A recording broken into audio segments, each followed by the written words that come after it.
Good afternoon, ladies and gentlemen. Welcome. My name's GBay99, and today I'm going to be talking to you about this little theory I've had for a while about champions in League of Legends. Riot has been giving North American servers, and the East Coast specifically, some really bad packet loss lag that has made the game literally unplayable for me today, so I think now's a perfect time to talk about this little theory. I've mentioned it a few times on stream, but never really delved too deeply into it, so I think today's a perfect time to do that. Basically, what it says is that every champion in League of Legends can be categorized into two groups: knowledge-based champions and skill-based champions. Knowledge-based champions require a lot of information on them to play well, whereas skill-based champions still do require knowledge, but focus much more on a player's ability and how he can use their abilities, rather than just focusing purely on knowledge. So what do I mean by that? Let's take a look at some examples. Two perfect examples of knowledge-based champions would be people like Yorick and Sion. These are two characters that don't require much skill. All their abilities are fairly straightforward, and they don't have any skill shots or anything like that, but they do require a lot of knowledge. When you should engage, how tanky you are, how much damage you deal.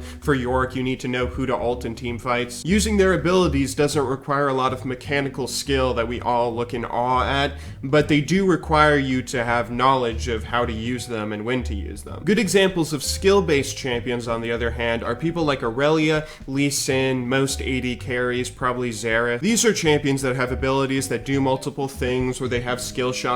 They require a player to know when and how to use them correctly. Skillful Aurelia players get Q resets, they get stuns with their E. Skillful Lee Sin players will knock people back into their team with their ultimate. Skillful Xerath players will land their skill shots. Skillful AD carries will position themselves correctly and kite their opponents. A good test to see if your champion would be considered a knowledge-based champion or skill-based champion under this little theory would be giving yourself a hypothetical situation. Let's say you're laning and you have an opponent who you can get a kill on. If you can get that kill just from an engagement, from flashing, stunning, igniting, and using your abilities, then you're knowledge-based. But if you need to do something like get a Q reset or get a stun with Aurelia's E or land a skill shot or something, then chances are you'd be skill-based. This obviously isn't a concrete theory. Most champions actually incorporate a little bit of both sides, a little bit of knowledge and a little bit of skill, but it's something I've always found interesting to take a look at. If you take a look at champion progression and look at some of the earlier released champions compared to today's champions, you can see a lot more of these earlier champions are much more knowledge-based, or at least a lot simpler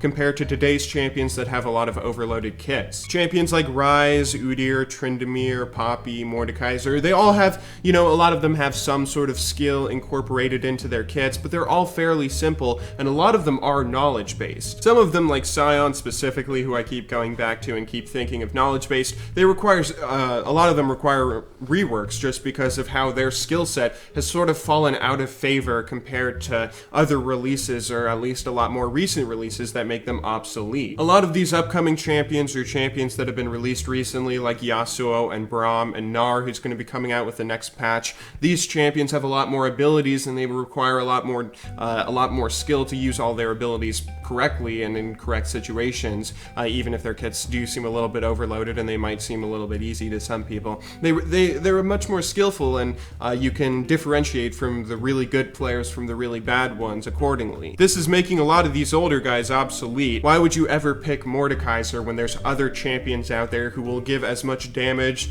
give as much utility, but they also have other stuff? They might have more damage, or they might have an escape and all these other things with all these overloaded kits. Riot's champion creation over time has been sort of interesting, seeing how it affects the pool of champions that we play today, the sort of meta that conforms around them, and how it changes with each release, with each upcoming month, and with each new champion that's added to the roster, how it affects the meta, how it affects older champions, and just how it affects the game in general. I wonder what sort of direction they'll be taking the game, either intentionally or unintentionally even, with the upcoming champions they release and how they choose to design them, if they continue to go with these overloaded kits, or if they go back to more simple champions like some of the first ones they release. This is another one of my dailies that doesn't really have a direct message or anything. It's just my theories and thoughts on champions, how they're designed, what happens when they're released, and how they interact with each other. Be sure to tell me your own opinions and your own theories in the comments down below, but anyway, I hope you all enjoyed the video today. I'll see you all tomorrow, but until then, thank you very much for watching.